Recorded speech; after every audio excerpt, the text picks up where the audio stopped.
हाँ जी। So good evening बच्चों। Last class में हम लोग जो कंपोनेंट्स है बजट के उनको डिस्कस कर रहे थे, और उन कंपोनेंट्स में हम लोग कहाँ तक पहुंच गए थे एक बार बताओ। Capital receipts. Okay, capital receipts का मैंने आप लोग को बताया ऑलरेडी। दो तरह का पार्ट्स है। अच्छा, कैपिटल रिसीट लिखवा दिया था ना, क्या होता है? क्या होता है कैपिटल रिसीट? लाइबिलिटी बढ़ाते हैं और एसेट रिड्यूस करते हैं। ध्रुवी बस बेटा, हो गया अपना आज का कोटा पूरा। ठीक है, पढ़ लेते हैं अब। हाँ, लाइबिलिटी बढ़ाते हैं और एसेट्स को रिड्यूस करते हैं। वो रिसीट्स जिनके आने से क्या हो, या तो क्रिएशन ऑफ लाइबिलिटी हो या फिर रिडक्शन ऑफ एसेट्स हो, उसको अपन क्या बोलते हैं? क्या बोलते हैं उसको? Capital receipt. तुमने बैकअप नहीं लिया यार, ये कितनी गलत बात है ना। अभी सैटरडे संडे ऑफ था तो करना चाहिए था ना बैकअप। अभी तुम क्लास नहीं आए तो कोई बात नहीं, कम से कम बैकअप तो करना चाहिए था ना। तुमने किया कोई बैकअप? क्यों यार, ये कैसी बात है? आगे कौन, देशना तूने करा क्या? यार ये कितनी गलत बात है तुम लोग की।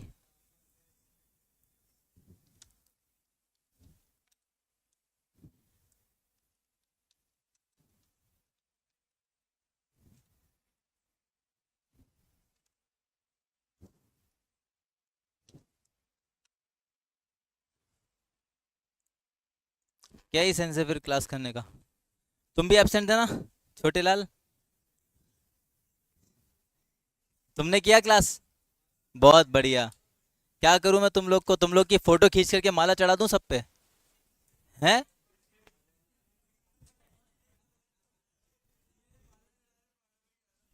नहीं, बताओ क्या करे तुम लोग का। ना तुम लोग क्लास के लिए आए, ना तुमने ऐसा घर बैठ के बैकअप किया।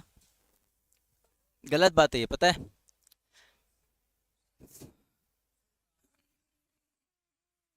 क्या कह रहे हो? I don't know. चलिए। फिर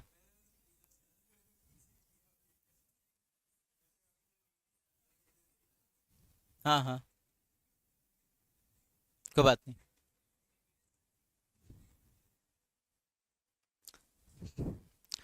तो बेटा कैपिटल रिसीट लिखवा दिया था, परंतु उसके दो पार्ट्स कराए थे, डेट रिसीट और नॉन डेट रिसीट। तो डेट रिसीट मैंने तुम लोग को एक्सप्लेन कर दिया था क्या? डेट रिसीट लिखवा दिया, क्या लिखवाया उसमें? Which creates liability, these are the borrowings of the government mainly, है ना। These are the borrowings of the government, और ये बोरोइंग्स किस किस से होगा? गवर्नमेंट के द्वारा। लिखवा दिया था। और नॉन डेट कैपिटल रिसीट लिखवा दिया था क्या? क्या होता है नॉन डेट कैपिटल रिसीट, क्या लिखवाया? बहुत बढ़िया। Those capital receipts which does not create any liability for the government, yes, instead they reduces the assets of the government.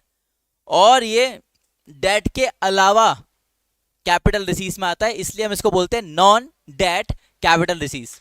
और we can say capital receipts other than borrowings. These are capital receipts other than borrowings. कौन कौन सी चीजें आई इसमें? दो चीजें आई, disinvestment and recovery of loan. Recovery of loan तो बहुत सिंपल सा बात है। क्या होता है रिकवरी ऑफ लोन? ये सर, सेंट्रल गवर्नमेंट ने स्टेट गवर्नमेंट को लोन दिया। अब स्टेट गवर्नमेंट कभी बैठ करके आगे चल करके वो लोन का रीपेमेंट कर रही है ना, है ना। हाँ, तो पैसा आया परंतु एसेट्स डिक्रीज हो गया, that is a capital receipt. अब डिसइन्वेस्टमेंट। डिसइन्वेस्टमेंट क्या होता है कि सर, जब गवर्नमेंट अपने जो बिजनेस यूनिट्स हैं, पीएसयूज हैं, पब्लिक सेक्टर अंडरटेकिंग और पब्लिक सेक्टर एंटरप्राइजेस, जब गवर्नमेंट क्या करते हैं, दो तरीके से डिसइन्वेस्टमेंट होता है। वो लिखवाना था आगे, है ना। तो डिसइन्वेस्टमेंट को अपन यहाँ पे आगे डिस्क्राइब कर लेते हैं, आ जाओ। और इसके बाद एक कैपिटल एक्सपेंडिचर बचेगा, आई गेस। और उसके बाद फिर बैलेंस अनबैलेंस्ड, और फिर उसके बाद डेफिसिट बजट, फिर फिजिकल डेफिसिट, प्राइमरी डेफिसिट, और वो, और फिर ऑब्जेक्टिव्स ऑफ द बजट। चलो ठीक है। ये पांचवा ही, ये पांचवा ही तो है। पांचवा ही हो जाएगा। चलिए देखिएगा। तो आपने लिखा था डिसइन्वेस्टमेंट। अब डिसइन्वेस्टमेंट जो होता है वो क्या होता है बेसिकली? तो sir,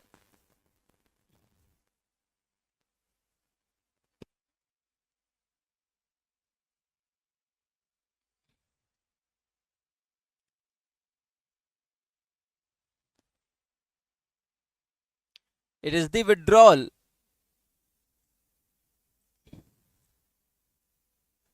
of investment by the government from PSUs or the PSEs.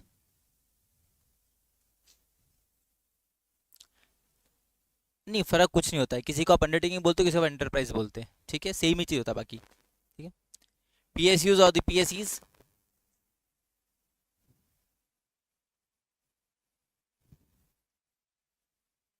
diluting the ownership of government and promoting privatization in economy.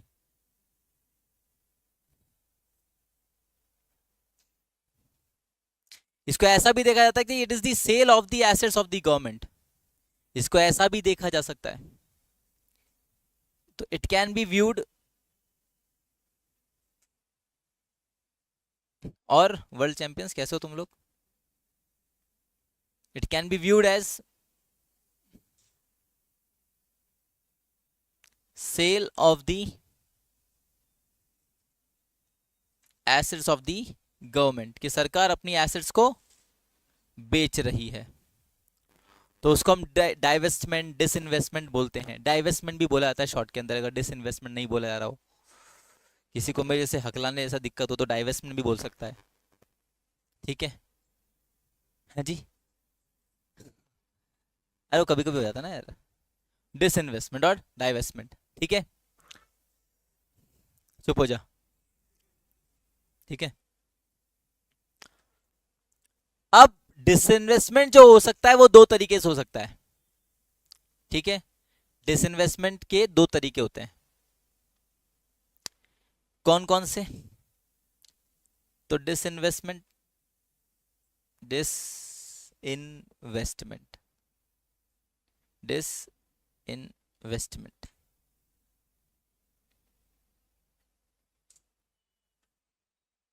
can take place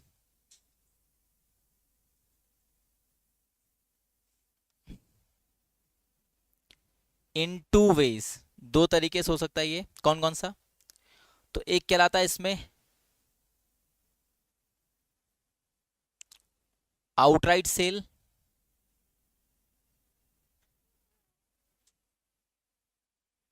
और एक कहलाता है इसमें आपका प्राइवेटाइजेशन,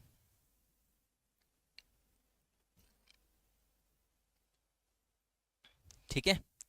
आउटराइट सेल का मतलब क्या होता है?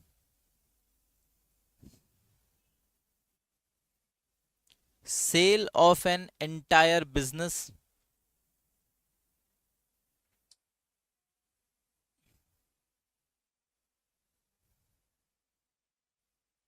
जल्दी लिखा करो ना थोड़ा यार, एक तो ऐसा घटिया राइटिंग लिखते हो, फिर उसमें भी धीरे लिखते हो। जल्दी लिखो, जल्दी लिखो, हाँ जल्दी लिखो, टाइम को नहीं।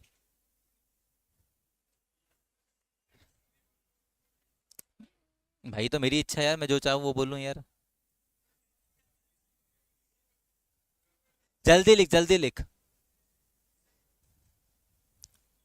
Okay, so divestment can take place in two ways, outright sale and the privatization. Outright sale का मतलब होता है sale of an entire business or of an entire asset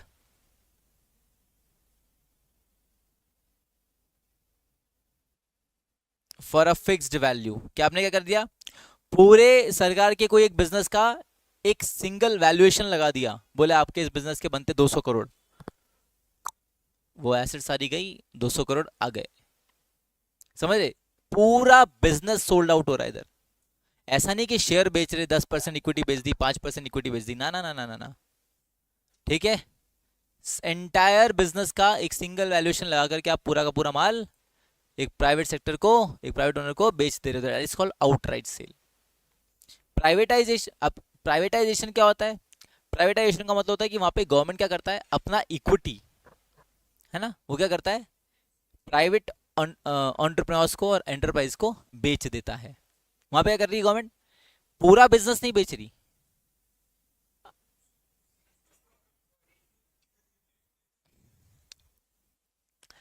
अपनी बिजनेस के जो शेयर्स हैं, है ना, उन शेयर्स को बेच रही है ना, किसको बेच रही है? प्राइवेट सेक्टर को। तो दैट इज कॉल्ड प्राइवेटाइजेशन, कि यहाँ पे ओनरशिप जो है धीरे धीरे किसके पास जा रहा है? प्राइवेट सेक्टर के पास जा रहा है, फ्रॉम दी गवर्नमेंट ओनरशिप। ठीक है, आधा अधूरा।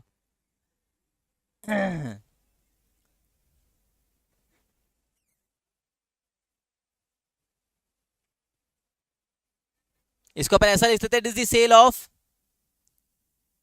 अ पार्ट ऑफ द बिजनेस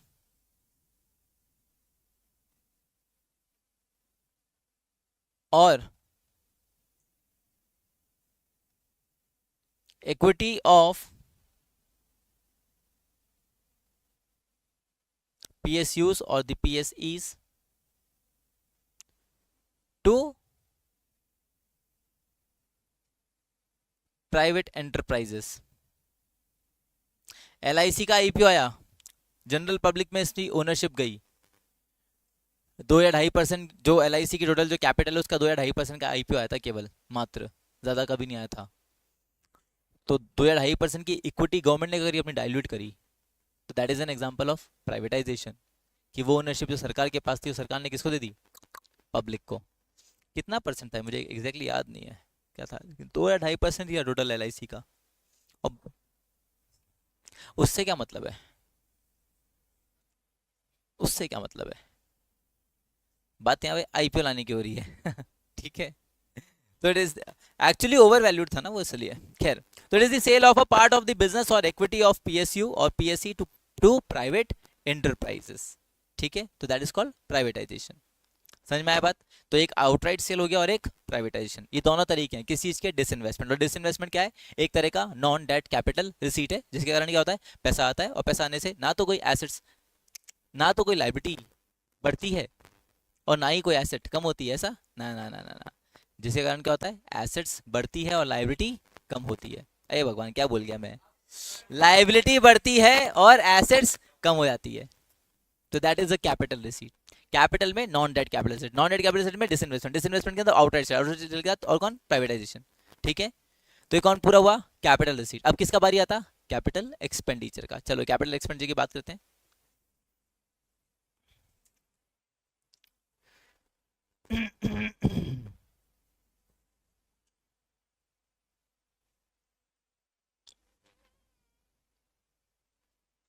एक एग्जांपल देख लेते हैं, याद आया मुझे इसलिए।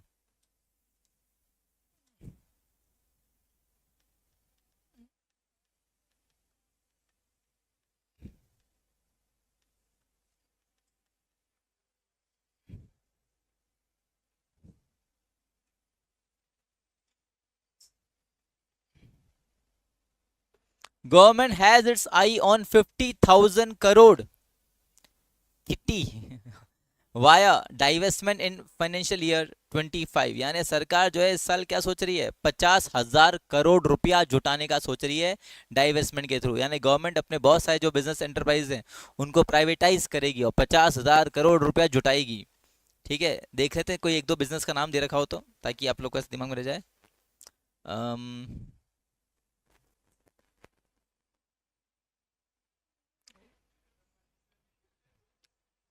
क्या हुआ? नाम नहीं दे रखा कौन से उसमें। 8 strategic divestments are currently in various stages। IDBI limited, IDBI bank जो है, it is a public sector bank, एक सरकारी सेक्टर बैंक है, PSU बैंक है। BEML ये भी भारत इलेक्ट्रॉनिक्स नहीं, वो तो BEL है, भारत इलेक्ट्रॉनिक्स, तो BEML अलग है। ओके, BEML भी एक PSU कंपनी है। Shipping corporation, SCI, HLL projects, Indian medicine pharmaceuticals and ferro scrap Nigam limited. Okay, और एक और है राष्ट्रीय इस्पात निगम लिमिटेड। ठीक है, तो ये सारा PSUs ऑफ द PSEs हैं, गवर्नमेंट एंटरप्राइजेज हैं। इनमें गवर्नमेंट क्या प्लान कर रही है? डाइवेस्टमेंट। ठीक है, 50,000 करोड़ जुटाने की कोशिश है सरकार द्वारा। सही है भाई, बहुत पैसा आएगा गवर्नमेंट के पास। चलो, कैपिटल एक्सपेंडिचर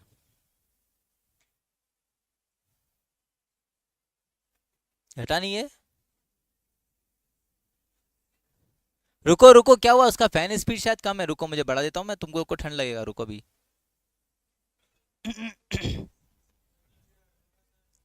कर रही ना?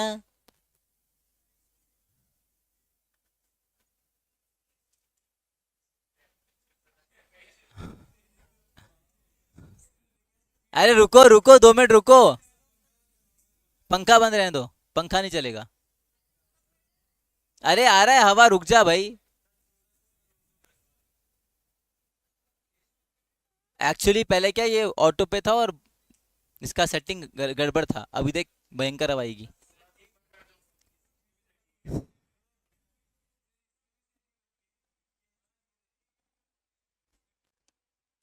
चलिए, आ जाएगी, समय तो दो। Capital expenditure.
तो 3 आपके मेन कैपिटल एक्सपेंडिचर से मेनली तो। और ये वो खर्चा है जिसको करते समय सरकार बहुत ही ज्यादा खुश होती है।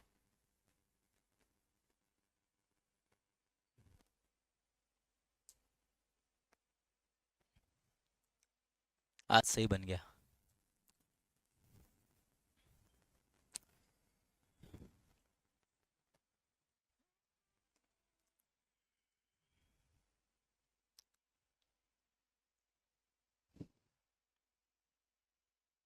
तो सरकार के कुछ ऐसे खर्चे जिनको करने से क्या हो रहा है, या तो गवर्नमेंट की एसेट्स बढ़ रही है या सरकार की लाइबिलिटी कम हो रही है। यानी बढ़िया खर्चे हैं ये।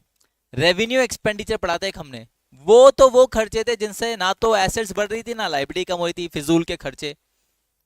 तो वो करते समय सरकार बहुत खुश भी थी, बहुत दुखी भी थी। बट बड़ा दुखी थी, वहां दुखी थी, रेवेन्यू एक्सपेंडिचर में दुखी थी, रेवेन्यू रिसीव्स में खुश थी। हाँ, वहीं कैपिटल एक्सपेंडिचर ये वो खर्चे हैं जिनको करते समय सरकार बहुत ही ज्यादा खुश है। क्यों? क्योंकि खर्चा तो हो रहा है, पैसा जा रहा है, मानता हूं, परंतु बदले में क्या हो रहा है, या तो एसेट्स बढ़ रही है या लाइबिलिटी कम हो रही है।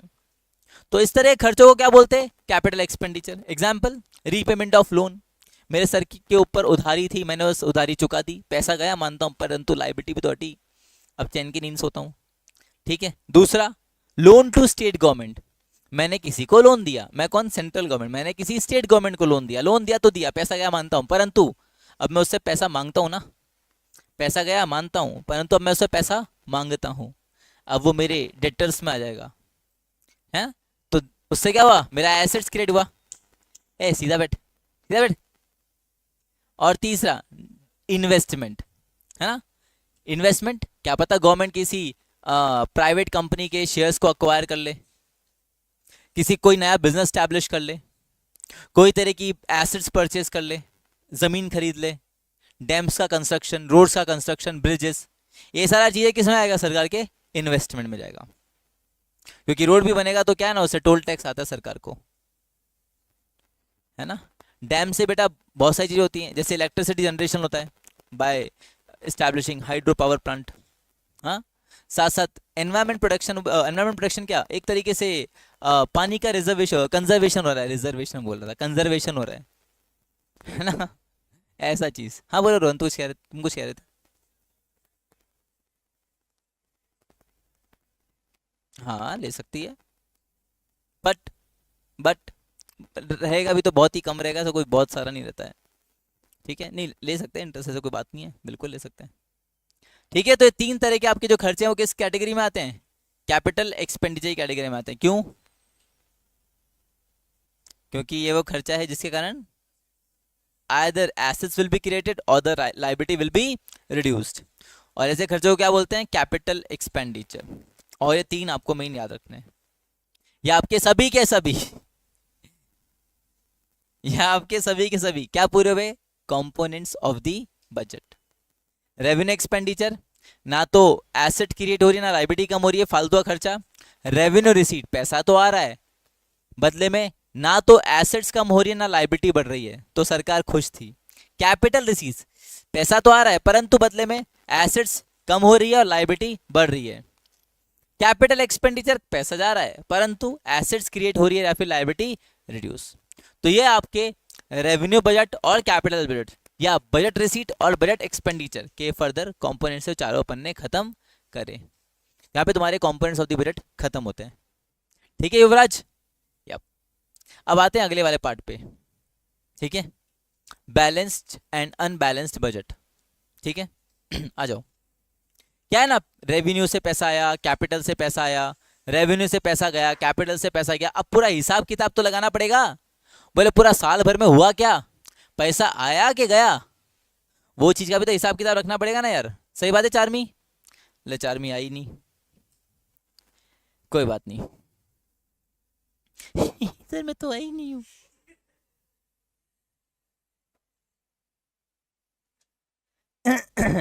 चलिए, बैलेंस्ड एंड अनबैलेंस्ड बजट।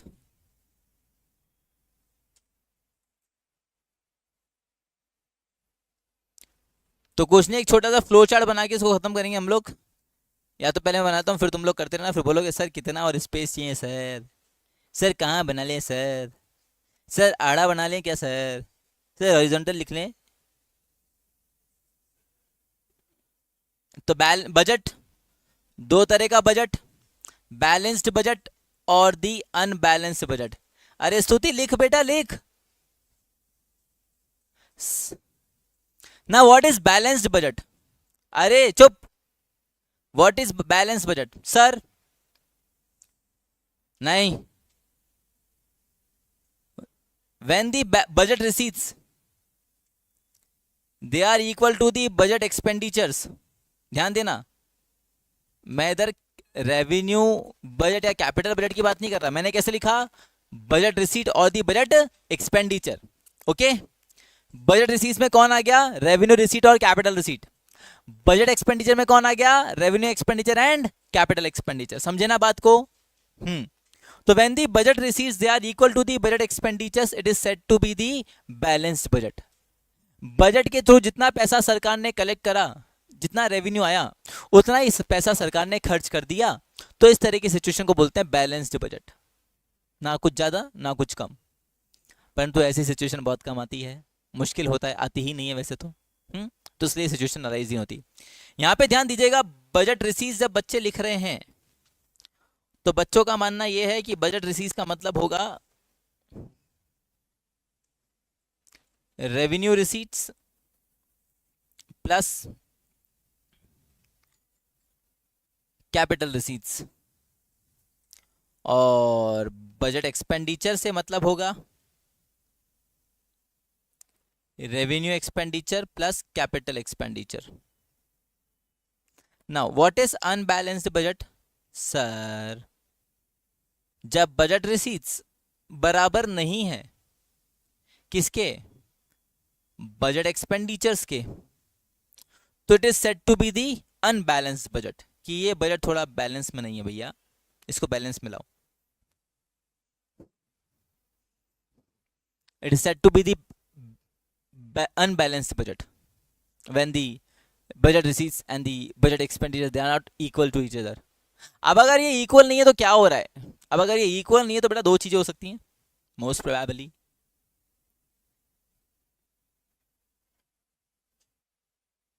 या तो B R is greater than BE, यानी budget receipts are greater than the budget expenditure, या तो ऐसा हुआ है, या फिर B R is less than the BE, या फिर रिसीट्स कम है और एक्सपेंडिचर ज्यादा हुआ है।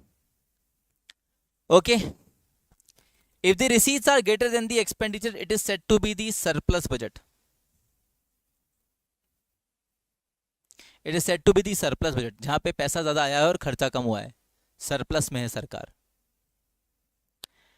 And when the B R is less than the B E, जो कि हर बार ही होता है, बार बार होता है, लगातार होता है, इसको बोलते हैं डेफिसिट बजट, जो भारत के इतिहास में हर बार ही हुआ है। ठीक है, तो उसको बोलते हैं हम डेफिसिट बजट या बजट डेफिसिट्स, जहां पे खर्चे ज्यादा और आमदनी कम, आमदनी अठन्नी खर्चा रुपया। ठीक है बेटा।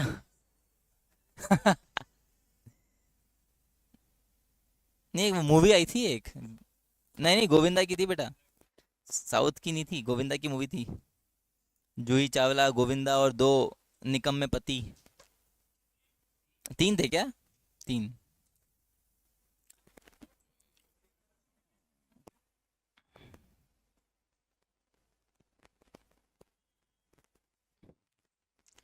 तो it is said to be the deficit budget और दी बजट डेफिशिट्स। ठीक है, अगर सरप्लस बजट है तो कोई दिक्कत ही नहीं है, मजे, पैसा ज्यादा आया है, खर्चा कम हुआ है, तो मजे है ना यार, that is called the surplus budget, उससे कोई दिक्कत नहीं, बढ़िया आने दो। दिक्कत किधर है, दिक्कत है डेफिशिट बजट से, क्योंकि खर्चा ज्यादा हो गया है और पैसा कम आया है। अच्छा एक बात ध्यान रखना, यहाँ जब मैंने कैपिटल रिसीट लिखा है ना, यहाँ जब मैंने कैपिटल रिसीट लिखा है, तो ये कैपिटल रिसीट में ध्यान देना मैंने बोरोइंग्स को शामिल नहीं करा है। चलो कोई नहीं, अभी बात, अभी रुक के बात करते हैं, ऊपर बैलेंस तो बैलेंस है तो कोई नहीं, फिलहाल इतना ध्यान दो। ओके, क्या हुआ है कि बजट की रिसीट्स अगर ज्यादा है, एक्सपेंडिचर्स कम है, तो that is called surplus budget, and expenditure ज्यादा है, रिसीट्स कम है, तो that is called deficit budget और दी बजट डेफिशिट। और ध्यान देना, इस तरह के डेफिशिट बजट को पूरा करने के लिए, क्यों, क्योंकि खर्चा तो पूरा हुआ है भैया, पैसा कमाया परंतु खर्चा तो पूरा हुआ है, अब वो खर्चा पूरा करने के लिए सामने वाले को पैसा देना पड़ेगा। अब वो पैसा कहां से लाएंगे, वो पैसा आएगा बोरोइंग्स के थ्रू, वो पैसा कहां से आएगा, बोरोइंग्स के थ्रू। तो इस तरह के किसी बजट डेफिशिट अगर आते हैं, डेफिशिट बजट अगर आता है, तो उस डेफिशिएंसी को पूरा करने के लिए जो उधार सरकार लेती है आरबीआई से, जो उधार सरकार लेती है किससे, उसको बोलते हैं डेफिसिट फाइनेंसिंग। ठीक है, क्या इधर नहीं लिखवा रहा मैं, अब वो आपको आगे चल के बाद में लिखवाऊंगा, यहाँ लिखेंगे तो क्या फिर वो बसड़ हो जाएगा तुम्हारे, जो तुमने फ्लो चार्ट बनाया इसको यहीं तक रखते हैं। तो देखो फिलहाल बजट कितना अनबैलेंस्ड और बैलेंस, बैलेंस माने जहाँ पे रिसीट्स और एक्सपेंडिचर्स बराबर हैं, दैट इज बैलेंस बजट। जहाँ पे रिसीट्स और एक्सपेंडिचर बराबर नहीं है, दे आर अनइक्वल, या तो रिसीट्स ज़्यादा या एक्सपेंडिचर ज़्यादा, तो it either it will be a surplus budget और it will be a deficit budget. Surplus budget है तो कोई दिक्कत नहीं, बढ़िया बात है, डेफिशिट बजट है तो थोड़ा दिक्कत का बात है, क्यों, क्योंकि वो डेफिशिएंसी पूरी करनी पड़ेगी। ओके, और जैसा मैंने आपको बताया हमारा कंट्री के अंदर क्या है ना, ज़्यादातर जो बजट लाए गए हैं, सारे के सारे बजट क्या रहे हैं, डेफिशिट बजट ही रहे हैं।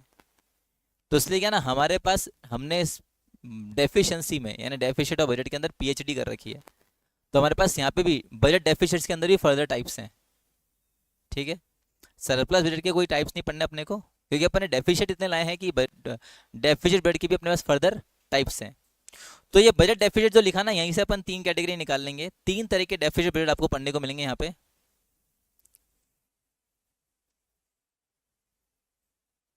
बजट डेफिसिट या डेफिसिट बजट के तीन टाइप्स है ना, एक होता है रेवेन्यू डेफिसिट, एक होता है फिस्कल डेफिसिट, और एक होता है प्राइमरी डेफिसिट। तो तीन तरह के डेफिसिट्स हमको देखने को मिलते हैं, revenue deficit, fiscal deficit and the primary deficit. ठीक है,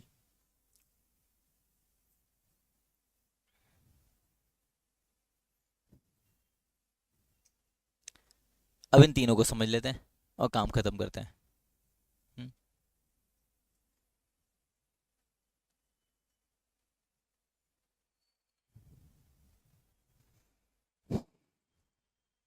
चलिए सबसे पहले ये तुम्हारा फ्लोचार्ट यहीं खत्म कर दो, फिर तुम्हारी स्पेस मैनेज नहीं होगी। इसको लिखवा वैसे देता हूँ। सबसे पहले revenue deficit.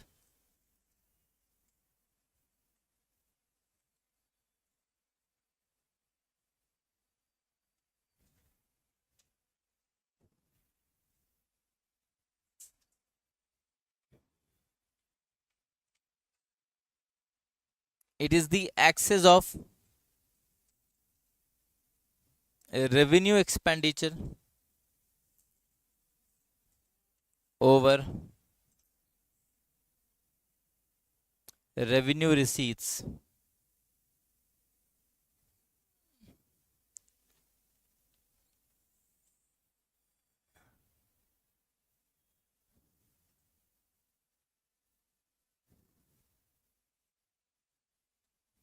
For an accounting year.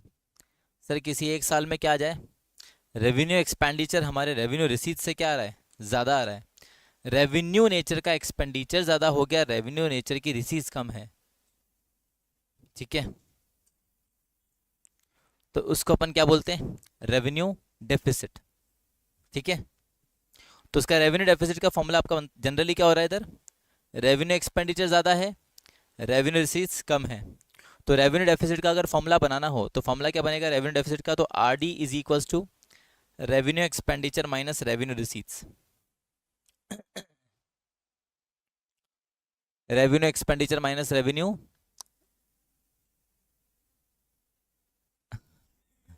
Revenue expenditure minus revenue receipts. ठीक है, अगर कभी तुमको ऐसा दिखता है इकोनॉमी के अंदर कि रेवेन्यू एक्सपेंडिचर ज्यादा है, तो इसका मतलब समझ जाना कि सरकार क्या कर रही है, इकोनॉमी के अंदर सप्लाई ऑफ मनी बढ़ा रही है। ठीक है, अगर रेवेन्यू एक्सपेंडिचर ज्यादा है और रेवेन्यू रिसीट्स कम है, तो इसका मतलब ये है कि गवर्नमेंट क्या करना चाह रहा है, इकोनॉमी के अंदर सप्लाई ऑफ मनी बढ़ाना चाह रहा है in order to boost the demand. तभी सरकार के खर्चे ज्यादा आ रहे हैं, रेवेन्यू एक्सपेंडिचर ज्यादा है। क्यों, या तो सरकार ने सब्सिडी वगैरह ज्यादा बांट दी है, या सरकार ने क्या करा है, फ्री का पैसा लोगों को बहुत बांटा है in the form of pension, old age pension और दी स्कॉलरशिप्स और दी अनएम्प्लॉयमेंट अलाउंसेस। समझ रहे, तो जब इस तरीके, या लोन के ऊपर इंटरेस्ट का पेमेंट करा है, हाँ, तो जब इस तरह के खर्चे ज्यादा हो रहे हैं, या वेलफेयर स्कीम्स के ऊपर सरकार ने खूब पैसा लुटाया है, salary wage bill of the government employees, Diwali के समय गवर्नमेंट एम्प्लॉइज को बोनस दिया जाता है, तो अल्टीमेटली खर्चा किसका बढ़ रहा है, सरकार का, रेवेन्यू एक्सपेंडिचर है वो। तो जब सप्लाई ऑफ मनी को बढ़ाया जाता है तब आपको देखने को मिलेगा कि रेवेन्यू एक्सपेंडिचर ज्यादा होते हैं, रेवेन्यू रिसीट्स कम होती है, तो उस तरह के बजट को हम बोलते हैं रेवेन्यू डेफिसिट। उसको हम क्या बोलते हैं, रेवेन्यू डेफिसिट। केवल रेवेन्यू डेफिशिएंसी में है, ध्यान रखना। अभी कैपिटल में क्या हुआ वो नहीं पता हमको, सुन रहे हो मेरी बात, केवल रेवेन्यू डेफिशिएंसी में है, कैपिटल का आता पता नहीं अभी हमको, है ना। रेवेन्यू बजट जो था ना वो डेफिशिएंसी में है अभी। तो रेवेन्यू डेफिशिएंसी यानी R E minus R R, इसका मतलब क्या है कि there is an increase in money supply.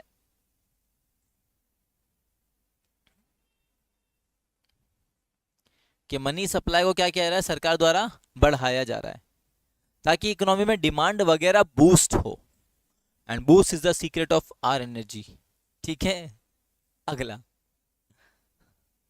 Are R R R R. ठीक है, दूसरा physical deficit. Now what is physical deficit,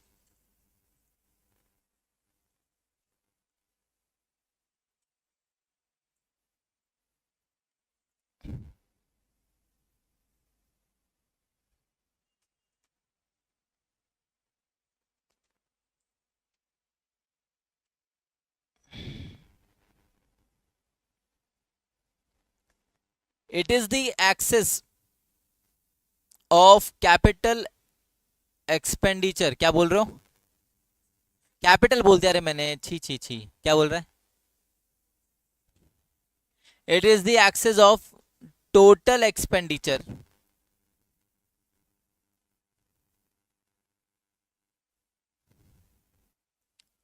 over total receipts of the government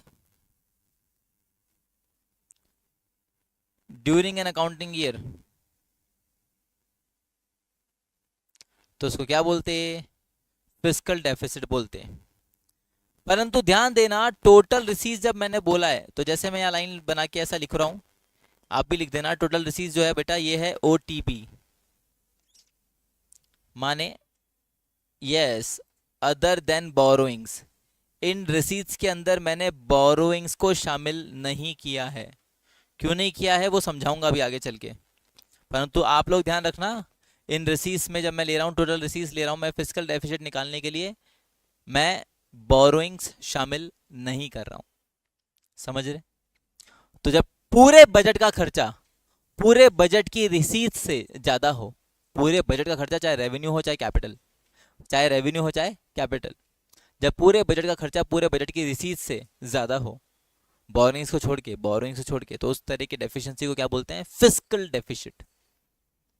ठीक है, सरकार का डेफिसिट। फिस्कल माने सरकार का डेफिसिट। राजकोषीय घाटा बोलते हैं हिंदी में इसको, राजकोषीय घाटा। ठीक है, क्योंकि सरकार के राजकोष से कम होता है, ये सरकार की ट्रेजरी से कम होता है इसलिए। ठीक है ना? तो इसका फॉर्मूला बनता है कि fiscal deficit is equal to total expenditure minus total receipts, where total expenditure में रेवेन्यू एक्सपेंडिचर भी आता है, तो साथ साथ कैपिटल एक्सपेंडिचर भी आता है, और माइनस कर रहा हूँ टोटल रिसीट्स। तो टोटल रिसीट्स में ध्यान दीजिएगा, रेवेन्यू रिसीट्स भी आता है और कैपिटल रिसीट भी आता है, परंतु कैपिटल रिसीट आता है कौन सा? Other than borrowing, OTP. यानी मैं यूं भी बोल सकता हूं, मैं यहाँ पे कौन सी कैपिटल रिसीट ले रहा हूं? नॉन डेट कैपिटल रिसीट ले रहा हूं। मैं कौन सी कैपिटल रिसीट ले रहा हूं? नॉन डेट कैपिटल रिसीट, क्योंकि बोरोइंग्स के अलावा जो कैपिटल रिसीट बचती है वो बचती है नॉन डेट कैपिटल रिसीट, यानी कि disinvestment and the recovery of loans. आया समझ में बात? ऐसा तुमको जैसा अच्छा लगे वैसा याद रखो, ओटीपी वाला याद रखो, चाहो तो नॉन डेट कैपिटल रिसीट याद रखो, परंतु बोरोइंग्स नहीं लेना है। तो इस हिसाब से जब हमारा फिस्कल डेफिशिएंसी निकलता है, ठीक है, जो डेफिशिएंसी निकलता है उसको फिस्कल डेफिसिट बोलते हैं। ठीक है, तो fiscal deficit is equal to total expenditure minus total receipts, और we can say revenue expenditure plus capital expenditure minus revenue receipts and the capital receipts, but capital receipts कौन सा वाला? अदर देन बोरोइंग, और we can say these are non debt capital receipts. ठीक है, this is called as fiscal deficit. और इन सभी के साथ फिस्कल डेफिसिट का एक फॉर्मूला और बनता है, वो बनता है कि fiscal deficit is equals to borrowings of the government. जो फिस्कल डेफिसिट आएगा वही तो सरकार की बोरोइंग्स है, जो फिस्कल डेफिसिट आएगा वही तो सरकार की बोरोइंग्स है। कैसे? समझाता हूं, पहले लिख लो फिर बाद में सोच विचार करना।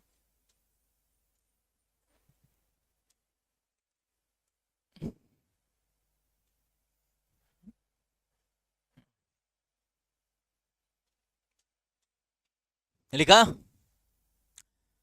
मैं गवर्नमेंट हूं, मैंने 5,000 रुपये खर्च कर दिए, जबकि मेरी जेब में 3,000 रुपये ही थे। ठीक है, बता रहे ना, पहले जान लोगे तुम। मैं गवर्नमेंट हूं, मेरे पास 3,000 रुपये आए, परंतु मुझसे 5,000 का खर्चा हो गया। हो जाता है, क्योंकि लक्ष्मी आती है तो सबको दिखती है, जाती है तो किसी को नहीं दिखती है ना, क्योंकि लक्ष्मी का घर का ये नहीं पता किसी को। खैर, तो मेरे पास 3,000 रुपये थे, मैंने 5,000 खर्च कर दिए। अब मेरा जो फिस्कल डेफिसिट है वो मुझे पता लगा कितना? 2,000। अब ये जो फिस्कल डेफिसिट है, अरे यही तो अमाउंट मुझे क्या करना पड़ेगा? बोरो करना पड़ेगा। ये 2,000 रुपये खर्च कैसे करूं? तो यही तो वो अमाउंट है जो मुझे क्या करना पड़ेगा? बोरो करना पड़ेगा। इसीलिए fiscal deficit is equals to the borrowings. और बोरोइंग्स हमने पहले नहीं लिखा, क्यों? अरे जब तक खर्चा ही नहीं हुआ तो मुझे कैसे पता लगेगा कि कितना पैसा उधार लेना है? पहले टोटल खर्चा देख लिया, फिर देख लिया टोटल कितना पैसा आया, अगर अब जब डिफरेंस निकाल लो तभी तो पता चलेगा कि अच्छा इतना डेफिशिएंसी में रह गया हूं, अच्छा इतना बोरो करना है। खर्चा करने से पहले बोरोइंग्स का पता लगा लूंगा क्या? नहीं। इसलिए आपने बोरोइंग्स को वहां पे शामिल नहीं करा। क्यों? क्योंकि बोरोइंग्स तो आपको पता ही नहीं होगी। जितनी डेफिशिएंसी रहेगी उतना तो बोरो करोगे। अरे समझ रहे ना? अरे मेरे पास 3,000 रुपए थे, मैं 3,000 रुपए मार्केट लेके गया, अब मुझे बोले उधार चाहिए, मैं कहूंगा हाँ चाहिए, कितना? अब वो थोड़ा ना पता, वो तो खर्चा करने के अरे बाद ही तो पता चलेगा। तो जब हमने सारा खर्चा कर दिया और जितना रिसीट्स आया था वो ले लिया, बोरिंग्स तो भी पता नहीं ना, तब पता चला अच्छा 2,000 की डेफिशिएंसी, तो अब पता चला कि 2,000 उधार लेना पड़ेगा, तो वहां पे बोरिंग्स निकल कर आई। और जितना फिस्कल डेफिसिट है उतना ही तो बोरो करूंगा, इसलिए fiscal deficits are equal to the borrowings of the government. आइए बस समझ में, समझे बात? ऐसा चीज। और जब ये फिस्कल डेफिसिट निकाल रहा है, बोरिंग्स ऑफ द गवर्नमेंट बोल रहे हैं, ध्यान रखना इसमें प्रिंसिपल अमाउंट साथ साथ इंटरेस्ट भी है। अरे भाई 5 लाख का लोन लोगे तो 5 लाख थोड़ा ना चुकाओगे, चुकाने तो 7 लाख पड़ेंगे अलॉन्ग विद द इंटरेस्ट। तो फिस्कल डेफिसिट जब बोल रहा हूं तो उसमें प्रिंसिपल भी है और इंटरेस्ट भी है। और अगर पास्ट के कुछ तुम्हारे आउटस्टैंडिंग इंटरेस्ट पेमेंट चल रहे हैं, पास्ट के कुछ तुम्हारे आउटस्टैंडिंग इंटरेस्ट के पेमेंट चल रहे हैं कि पिछले साल इंटरेस्ट नहीं दिया था वो भी चल रहा है आउटस्टैंडिंग, तो वो सारा सब किस में शामिल है? फिस्कल डेफिशिएंसी में शामिल है। आया बात?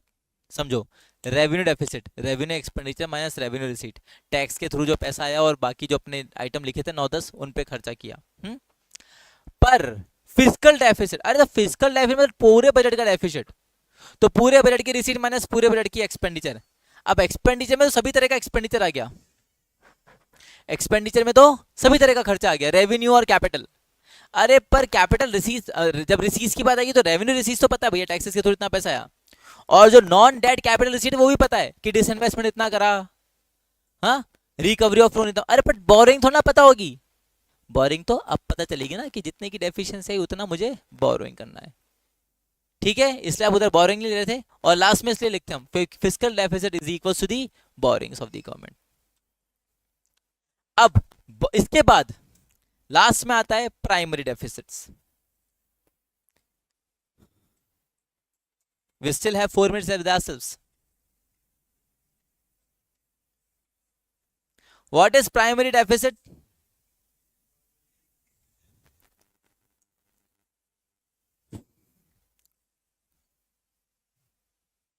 So we can say it refers, yeah, it is the net borrowing, net borrowings of the government for current year deficiency, कि इस साल जितनी डेफिशिएंसी रही, यानी जो प्रिंसिपल अमाउंट होता ना जितना लोन लिया वो, तो इस साल जो नेट बोरोइंग्स थी वो जो अपन पता लगाने तो उसको बोलते हैं प्राइमरी डेफिसिट। इसलिए आप इसका फॉर्मूला देखेंगे प्राइमरी डेफिसिट का, कि फिस्कल डेफिसिट में से जितना भी इंटरेस्ट का पेमेंट है वो माइनस कर दो, तो तुमको क्या पता लग जाएगा? Primary deficit. ठीक है, मालूम पड़ा 7 लाख का लोन लेना पड़ा, जिसमें से 5 लाख की मेरा प्रिंसिपल है, 2 लाख तो इंटरेस्ट का अमाउंट था, जिसमें से कुछ आउटस्टैंडिंग था और कुछ आगे का था। तो जब हम टोटल अमाउंट में से इंटरेस्ट हटा रहे तो क्या बचेगा? प्रिंसिपल। तो it is the net borrowings of the government, primary deficit. समझ रहे? एक कॉन्सेप्ट पढ़ा था ना, A equals to P plus I बचपन के अंदर, amount is equal to principal plus interest. तो अमाउंट क्या था? Fiscal deficit. अब उस अमाउंट में से इंटरेस्ट हटा दो तो क्या बचा? प्रिंसिपल। तो प्रिंसिपल कौन है? Primary deficit. हाँ ठीक है, नेट बोरोइंग। फिस्कल डेफिसिट मतलब टोटल बोरोइंग्स, कि जिसमें आपका प्रिंसिपल भी आ गया और आपको जो इंटरेस्ट पे करना है उसके ऊपर वो भी आ गया। परंतु जो मैं कह रहा हूं मेरे को इंटरेस्ट नहीं आना, कितना आउटस्टैंडिंग इंटरेस्ट है वो सब नहीं आना, मेरे को बस बता मैंने कितना लोन लिया, नेट अमाउंट, मूल अमाउंट, तो that is the primary deficit. आया बात समझ में? मैंने भाई कितना लोन लिया, बोले आपको 7 लाख पे नहीं करने। अरे 7 लाख जो पे करने हो तो फिस्कल डेफिसिट है। अरे पर मेरी बोरिंग तो बताओ, तुम तो 7 लाख तो इंटरेस्ट जोड़ के बता रहे हो। बोले सर आपने बोरो किया 5 लाख, 2 लाख आपका इंटरेस्ट है, तो 5 लाख मेरा क्या हो गया? Primary deficit. 5 लाख मेरा क्या हो गया? तो it is equal to fiscal deficit minus interest payments. ठीक है जी, तो ये आपके सारे अलग अलग तरह के डेफिसिट्स पूरे होते हैं। अब इसके अंदर बस एक लास्ट चीज रह गया, that is the objectives of the budget. 5-6 objectives है, गिनती के ज्यादा नहीं है, डोंट वरी। तो वो ऑब्जेक्टिव्स कल करा के आपको चैप्टर खत्म कर देंगे, ठीक है। 15 मिनट लगेगा वो खत्म कराने मुझे। बाकी ये सारा जो पढ़ाया अभी तक इसको प्लीज एक बार घर जाके रिवाइज करें, ताकि ये दिमाग से निकले ना तुम्हारे, क्योंकि ये दिमाग से निकलेगा दिक्कत हो जाएगा, ठीक है ना। चलो कल मिलते हैं आप लोगों से। बेटा हार्दिक बंद कर।